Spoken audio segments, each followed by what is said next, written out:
In our last session, we worked with our enterprise project structure, and we created our school construction EPS node in our exercise on page 22 in the training manual. For this session, we want to look at creating a new project. In P6, I can open a project by highlighting the project from the list. So right-click and select Open Project. This opens my project. Now, let's talk about creating the project. Back to the My Projects tab, go to File, then select New. You'll notice the first thing it asks is, what EPS node do you want to create this project in? I want to create this new project in our school construction EPS node, so I select that node.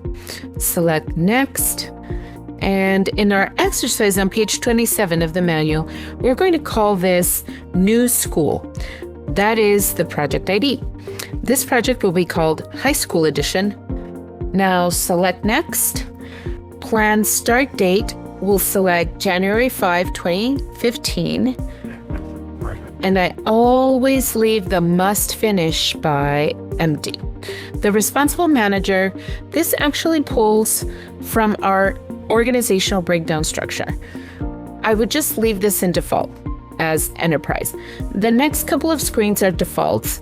I just select finish, and there is my new project. Now, in this new project, you'll notice down at the bottom in our details view, we have all of the tabs associated with our project.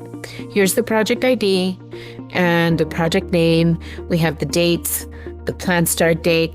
There's a default tab. We'll cover this a little more later. These defaults will determine how activities are added and what settings they have. A full explanation of these tabs can be found on pages 28 and 32 in your manual.